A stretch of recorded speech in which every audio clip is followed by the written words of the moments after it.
Hi, I'm Talia. I've been teaching yoga for 4 years. My favorite thing about teaching yoga is the transformation that students have. And part of that is as simple as them walking in from any type of day, whether it's stress at work or just having too many things to do and running out of time. And once they come into the practice room, do their practice, find themselves, their breath, they leave here a totally different person. And that change can be huge. It might be really small, but there's always just a glimmer of transformation when people leave, and I think that's really rewarding in itself as well. I practice yoga for a number of reasons, and I guess the biggest part is the opening that happens. It's like almost like a self-revelation. I learn more about myself, even every day. There's something new I can learn every day, and it changes from month to month. So I practice to stay in tune with myself and to reconnect with my body. And I notice a lot of correlation with different types of stress and how it relates into my body, and having the ability to get onto my mat and to work through that physically and emotionally is definitely a motivation to practice.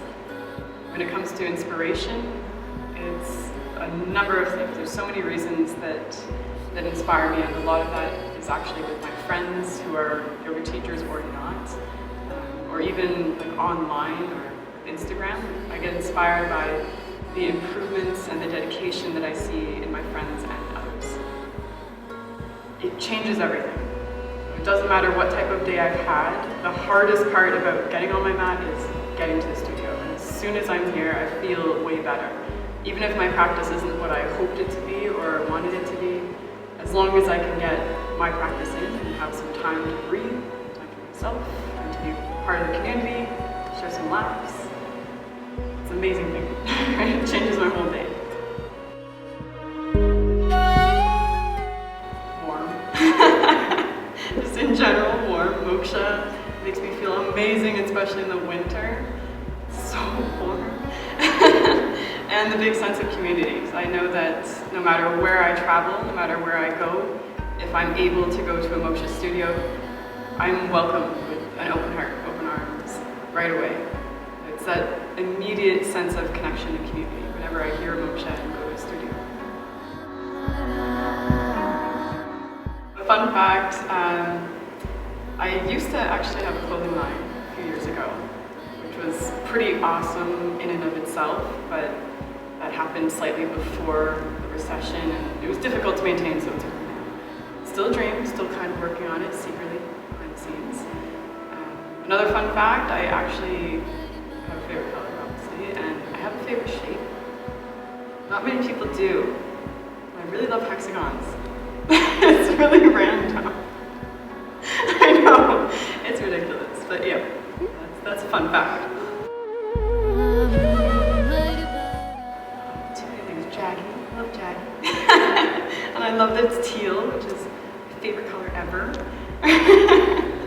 So those are a couple of things. But it's also the studio has a really, really amazing community.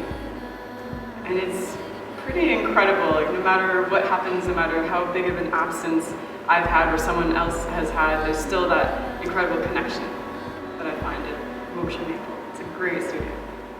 Reconnect with your breath and always focus on your breath. It doesn't matter how your body is working today, how your pose is or your practice is today. It will be different from last week and next week and 2 months ago and 5 months from now. Practice will never be exactly the same. And it doesn't matter like what you see in the room or if you're trying to compare yourself, and that happens periodically when you're in a practice. You might notice somebody and think, oh, I wish I could do it like that. But we're all going to end up at the same place anyway. Enjoy it while you're here, and when you get distracted, just come back to your breath. Set your tone. That's the rhythm of your practice. Always reconnect to it.